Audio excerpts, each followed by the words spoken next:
back again, hour number 2 with the Commish Radio Show.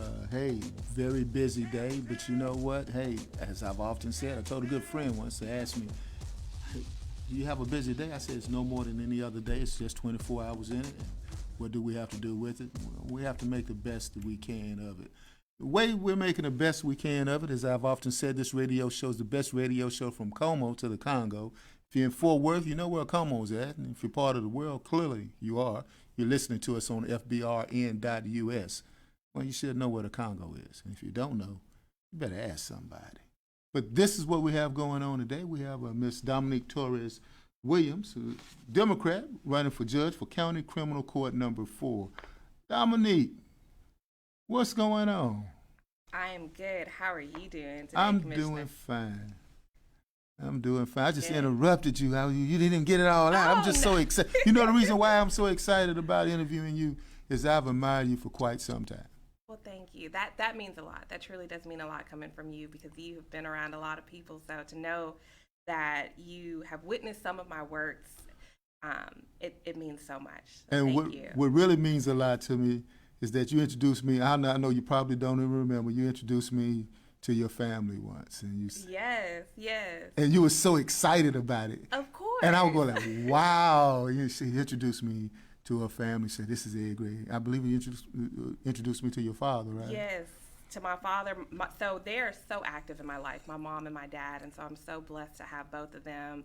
But I did because you do so much great works, and you're so known in the community, and so I love introducing my family to people that I have met and that I know and that I look up to and admire, and that's how I operate my life. It actually makes it so much better. Well, good. Thank you. I appreciate that. I'm deeply honored by that, and I'm deeply humbled by that. I like what you have on. What do you have? This is my campaign shirt, actually. And you're so coordinated. Coordinated. You got pink. Just is there a reason for the pink? I love the color pink. Actually, it's my favorite color. It is a calming color for me, and so when they asked me what my campaign color should be, I said I don't care. I just wanted to have pink. Okay. And so so I'm lucky I did because I have everything in pink. Cool. Tell us about yourself. Where you from? So born and raised in Dallas, Texas, actually. Grew up in Pleasant Grove. I'm a product of DISD. I graduated from Skyline High School.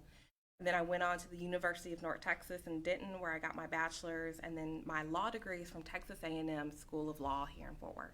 Okay, in Fort Worth. Okay. Yeah. That's what is Rams, Texas? What is it? They are, so Texas, it actually was Texas Wesleyan Texas when I Wesleyan. started. It was Texas Wesleyan. It was bought out while I was in law school. So I graduated in Aggie. Oh, you graduated at Aggie? I did. I graduated in Aggie. Okay. Texas A&M. All Texas right. A&M, so gig 'em.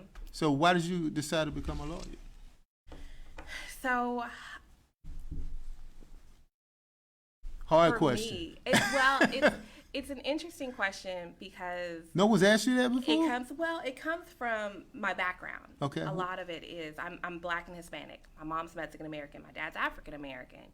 So growing up, I always saw injustices that were happening to communities of color because I was in that community, in 2 communities of color. And I would see people on TV who were advocating for people of color, and I knew I wanted to be an advocate. And so when I started to do, and this was back in like the 3rd grade, when I started to look at what advocates meant and what they do and what kind of careers they have, it was always an attorney.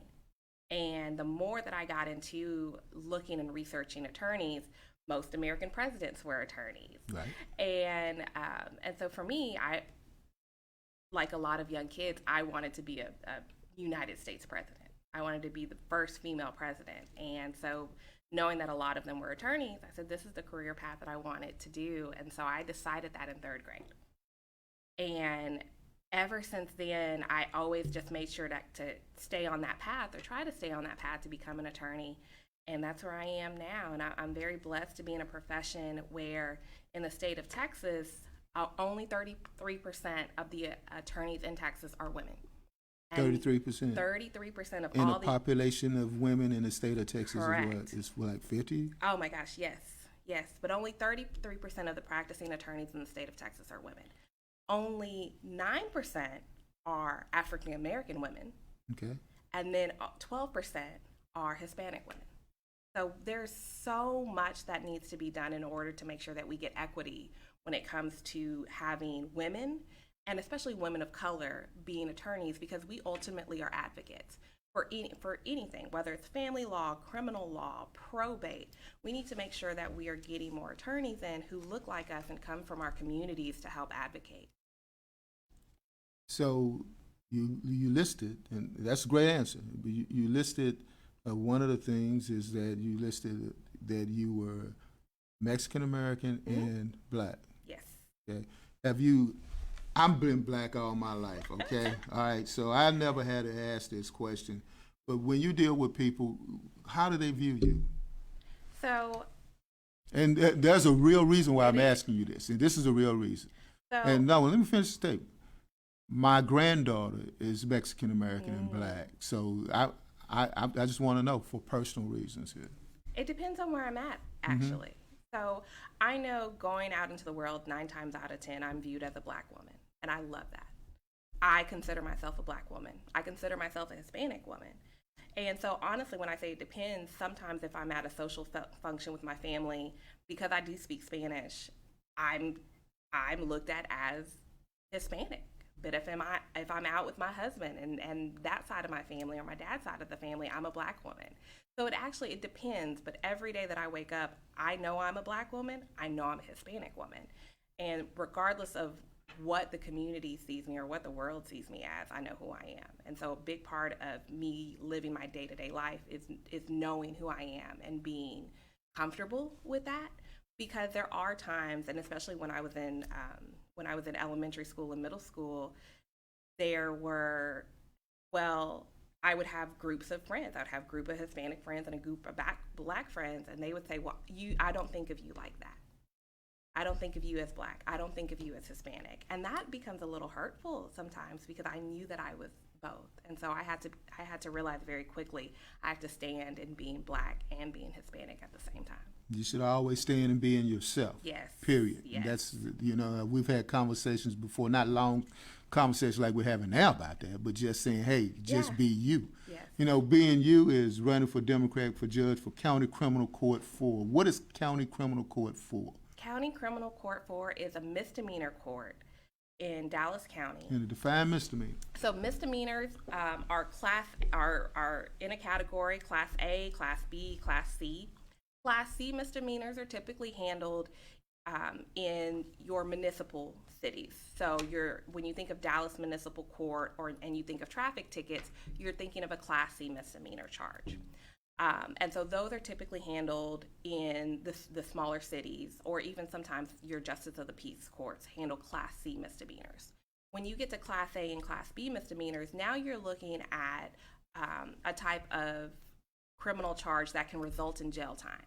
So for this misdemeanor court, the range of punishment is up to 1 year in jail in county jail, which is Lew Sterrett in Dallas County.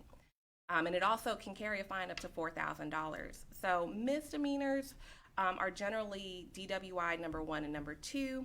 They're prostitution, they're unlawful carry of weapons, theft below a certain amount, and then burglary of vehicles. Those are what will typically come through this kind of court. Now, County Court Criminal, Dallas County Criminal Court 4, is there an incumbent in that, or is it? There is not an incumbent in this. It actually is going to be a vacant seat, so it's an open seat. The judge who's currently there is Judge Nancy Mulder, and Judge Mulder is actually running for a felony court bench. Oh, we just saw her earlier this week. Yes, she is a great judge, and she's done so much great work in this court that I would like to continue carrying on. One of the things that she's done in that court is make it an efficient court, and for me that's really important, that I want to see continue and I want to be a part of continuing, because we have to make sure that we are getting cases out of that court in a timely fashion, so that way people can get on back to their lives regardless of what that outcome is. Okay, we're going to take a quick break because when we come back, we want to hear about fairness and innovation right quick. People are just buzzing us in right now. They want to come on the Commish Radio Show, but guess what? We got to give time for the people who actually pay for this show, and this is how we do that. Let's play a couple of drops, and let's start with that Crusoe drop, and then let's go ahead and get this digital flyer going. And when we come back, we'll talk more with, well, Dominique. All right. This is John Crusoe, your Democratic candidate for District Attorney for Dallas County. Thank you to the commish and Ed Gray and the Commish Radio Show. Hey, this is Maria Aceves, and I'm running for the 192nd Civil District Court, and I'm listening to the Commish Radio Show. Tune in.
Radio Show back again. We're making it look good, and one way you can make it look good by checking out, well, I had it upside down, but guess what? It's right side up for you. All right, this is Handle This. This is by my daughter, Janelle Gray. This is her CD. There's the commemorative edition, if you will, to make it look good. It's one of the tracks we've been playing all week long. So what we're doing, we want to make it look good this year as well. We want to make fairness and innovation part of Dallas County Criminal Court number 4. We have elect Dominque Torres Williams here.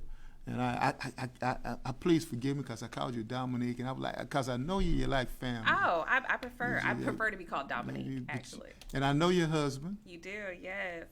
Yeah, how's he doing? He's doing good. He's actually down in Sean Sugarland. Williams. Yes, he's down in Sugarland, Texas, at an Alpha convention. It's the state convention, so yeah. He's down there. And I'm happy he is. He's been so involved in this campaign, and I'm so blessed to have him. He's done a wonderful job in everything from putting up yard signs to calling people, asking them for money for me. So that's the hard part about that. Let's move the mic closer to you. That's the hard part about asking in politics is, well, your parents tell you to do two things. Mayor Elsie Odom once had in one of his speeches, he said, when you're a politician, you have to do everything your parents told you not to do. Yes. You have to be, you don't have to be humble. They tell you to be humble, so you got to brag on yourself. And then they tell you not to beg for money. We have been doing a lot of both. Yeah. So we've been begging for a lot of money, and it's hard for me sometimes to tout what I've accomplished and what all I've done. And so it's hard to do. It is a hard thing to do, but we've been having to do it nonetheless, and I think it's going well on the campaign trail, so I'm excited. All right, typical question. How many hours of sleep politicians get, public servants get when they run for office? If I'm lucky, I'll get about 5. 5? I'll get about 5 if I'm lucky, because if I'm not, looking at where we need to be block walking, I'm coming up with ideas for the bench and things. So, yeah. So it's typically about 5 if I'm lucky. 5, okay. Mm-hmm. Now, fairness and innovation. That's what's on your push card. Fairness and innovation. We've already covered experience already. Yes. So we already covered that. What is the innovation? The fairness portion is obviously being fair, equity. We spoke about that. But let's give it to us. What is fairness and innovation? So that innovation part is what's keeping me up at night, right? And it's looking at data. I'm a data-driven person. And it's looking at the type of cases that come through Dallas County Criminal Court number 4 and the misdemeanor courts in Dallas County. And one of the things that I found through looking at data of the types of cases that are filed in misdemeanor courts is that one of the highest number of cases are UCW, which is unlawful carry of a weapon.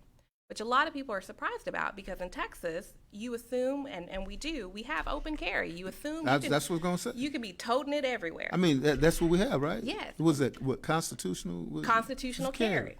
But that does not apply if you are carrying during the commission of any other type of crime, whether it's a felony all the way to a Class C misdemeanor. All right, so let me ask you a question. Mm-hmm. If an individual is drinking, yes, and they have a DWI, and they happen to have a gun in the car, you're going to get an additional charge in addition to that DWI. Snap! Wow. Or And I just said I had it in my car. Yes. That's it. If I have it in my car, yes, and I'm drinking.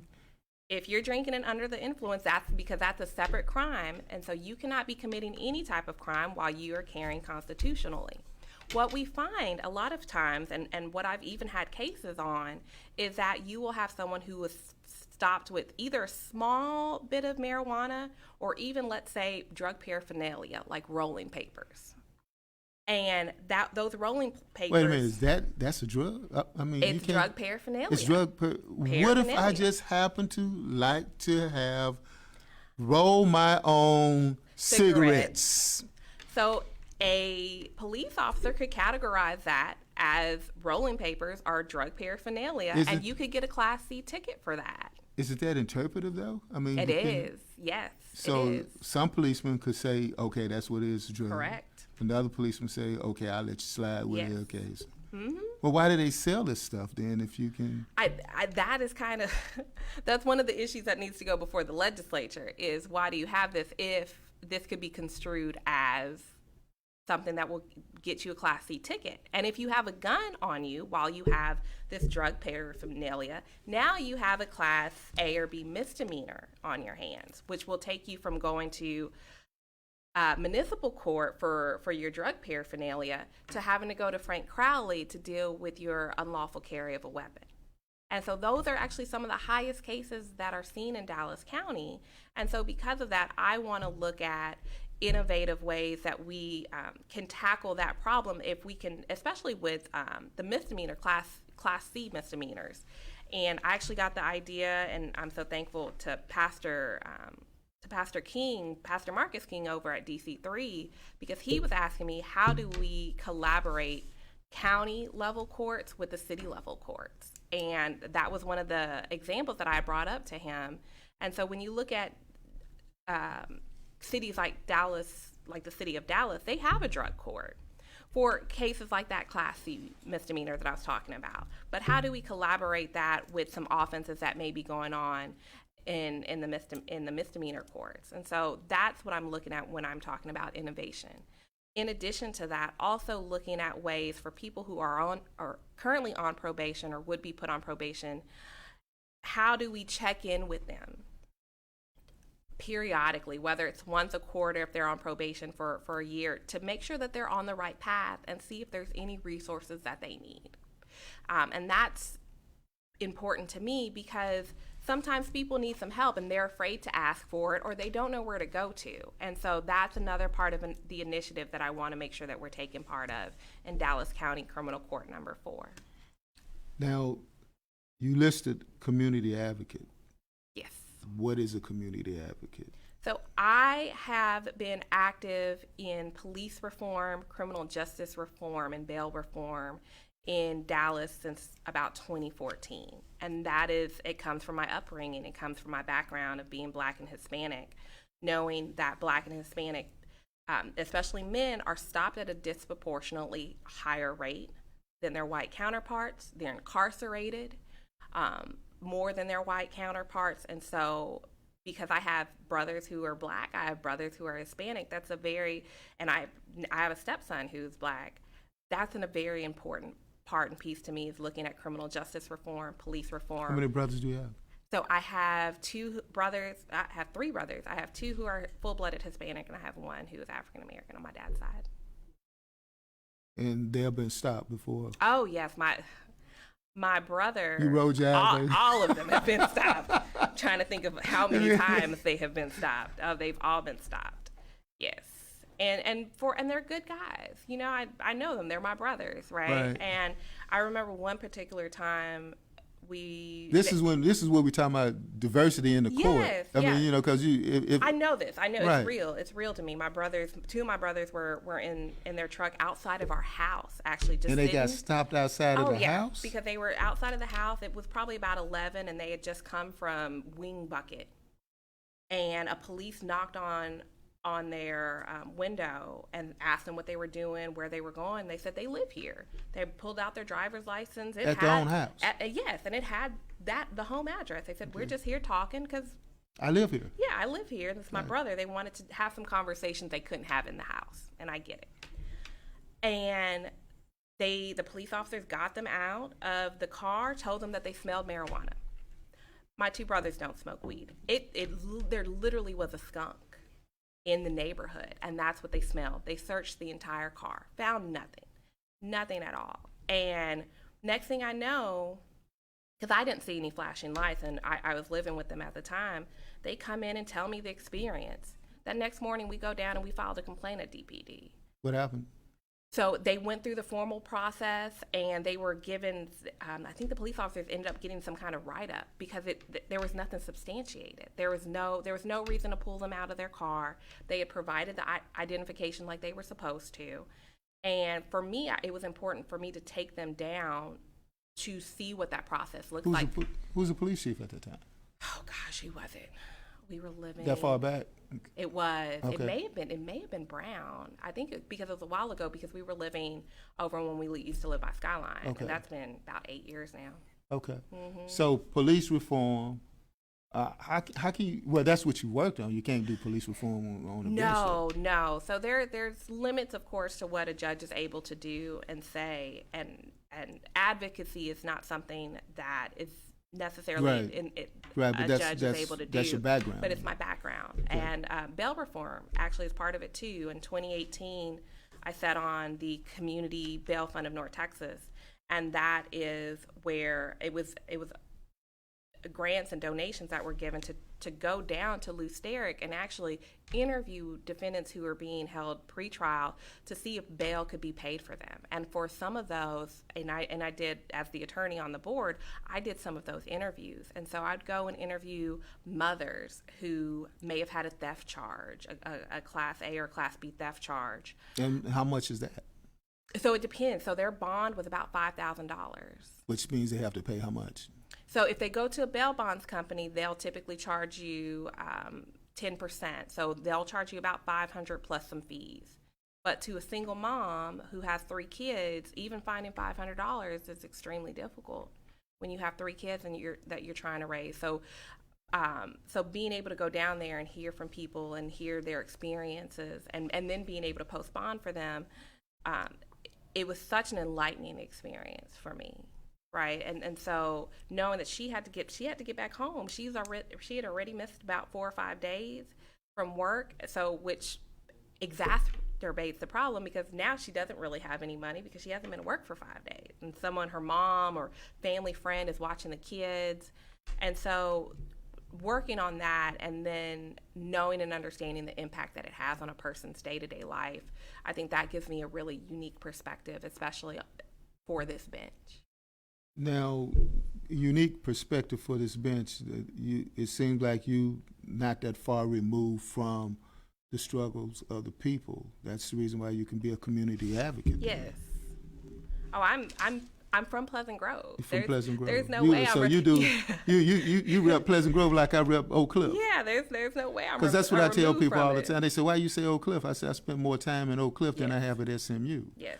You know, so and that's home. Home is home, and the people. Not like I don't, I'm not, like I don't appreciate SMU. Yes.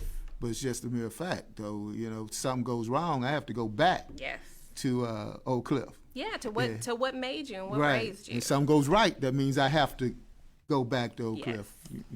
That's what it's about. The community advocate, you say you believe that justice is a verb. Yes. Now I read a lot of these, and I go and I look at them, and I really wordsmith these. You believe that justice is a verb. Mm-hmm. All right, now break that one down. It requires action, right? Verbs mean you have to do something or you're doing something, and I believe that's what justice is. Justice isn't stagnant. And justice shouldn't just be this ideal that we have that we don't have a connection to. It should be something that is active and that is always happening.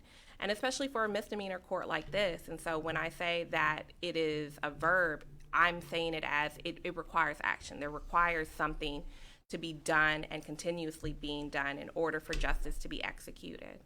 Okay. When we come back, we will conclude our interview with, hey, you see it right now. Elect Dominque Torres Williams for judge, Dallas County Criminal Court number 4. So you see it right there. So we want you to go out when it comes to election time, which begins, when is election? Election starts on February 14th, which is Valentine's Day, and then it goes through February 25th. And Election Day is Mardi Gras, so it is March 1st. So before anybody goes out and has a good time, please make sure that you have voted before you start your Fat Tuesday celebration. All right. You know, hey, you know what? I didn't know it was on March 1st was on Mardi Gras. You turned me on. It's something. the Catholic in me. Okay, that's what it is. Well, I guess I'll be going to Thibodeau's on March 1st. Hey, see you guys in a minute. I like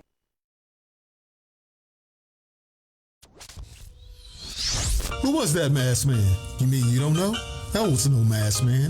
That was the commish. Saturdays from 5 to 6 p.m. on the Fishbowl Radio Network. Hey, you know, whenever I want good Cajun food, I go to Thibodeau's, located at 107 North Cedar Ridge in Duncanville, Texas. They're really hot, just like the Commish Radio Show in Thibodeau's. Hot as this gumbo. We will see you later at Thibodeau's.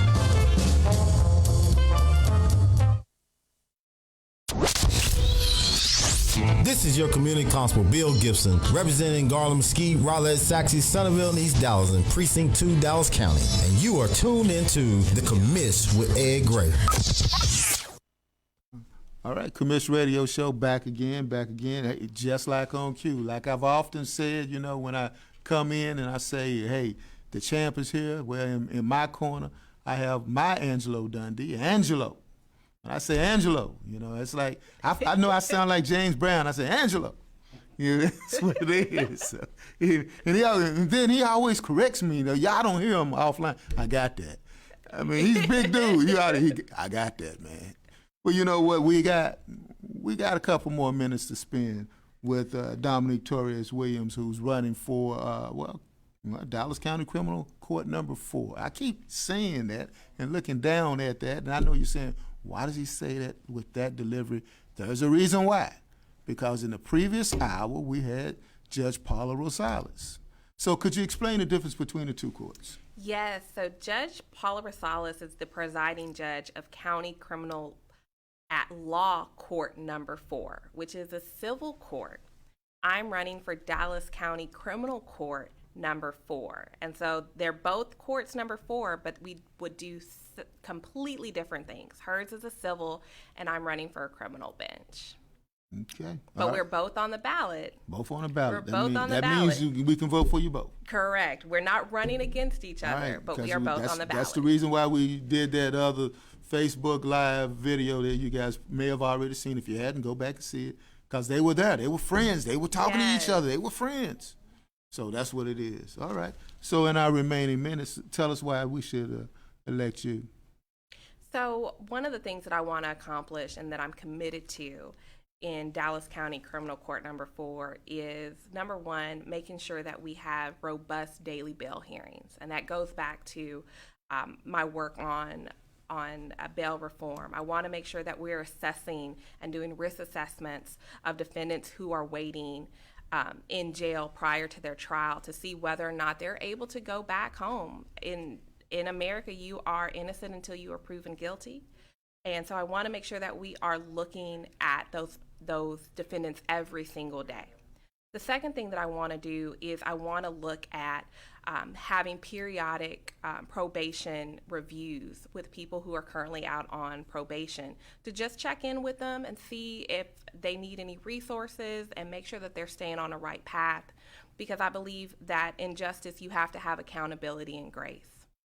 And the third thing, but just as important, is that I want to make sure that anyone coming into County Criminal Court number 4 knows that they're going to have a judge who is going to actively listen and be attentive anytime that there's hearings or trials, to make sure that I'm doing my best to make sure that justice is served fairly in equity and with equitable. And so that's what I want to make sure we have in Dallas County Criminal Court number 4. And so that's why I am hoping to have the support of your listeners for Dominque Torres Williams for Dallas County Criminal Court number 4. All right. Now, I would be amiss to ask about the political advertisement is paid for the Dominque Torres Williams for Judge campaign. Who's your treasurer? So my treasurer is Mrs. Deborah P. Haynes, and I'm so lucky to have her as a treasurer. Friendship West is our church home by marriage. My husband, Sean Williams, has been attending there for over 20 years, and when we got married, it became my church home as well, and so I'm blessed to have her as our treasurer. So I'm so lucky, and thank you so much for having me here on this show, by the way. Not a problem. You know, you've been endorsed by some powerful people. Who's endorsed you? I have State Senator Royce West, State Representative Rafael Anchia, State Representative Victoria Niave, John Wiley Price, the 23rd Senatorial District Tejano Democrats, the Stonewall Democrats, and so I'm so lucky to have all of their support as well. It means a lot because these are organizations or people that I highly respect. All right. We highly respect you as well, and thank you for being on the Commish Radio Show. Thank you for opening your doors. Thank you so much for this. I really appreciate it. All right. Let me talk to America. You know, earlier I had a conversation with Dominque earlier. I said, hey, I don't want no problems. I'm like Bernie Mac. So let me now go ahead and do my Bernie Mac deal and talk to America. Well, not America, Facebook Live. Hey, as we get ready to conclude this week, this is the end of the week. Tomorrow is the beginning of the week. Let's change our priorities. Sunday is the beginning of the week. Monday is the beginning of the work week. Two entirely different things. Change our priorities. But one of the priorities we need to never change is democracy. America has been through a lot in the last couple of years, but one way in which we can move it forward or make it not slide to another form of anarchy is getting out and vote. And getting out and vote means February 14th, we must fall in love with democracy. So let's fall in love with democracy. And let's come back to see me at the beginning of the work week, Monday, when we will have Tiffany Burks, who's running for Tarrant County District Attorney. Stay tuned, the Commish Radio Show.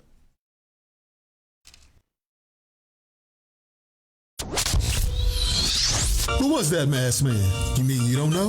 That was no masked man. That was the Commish. Saturdays from 5 to 6 p.m. on the Fishbowl Radio Network.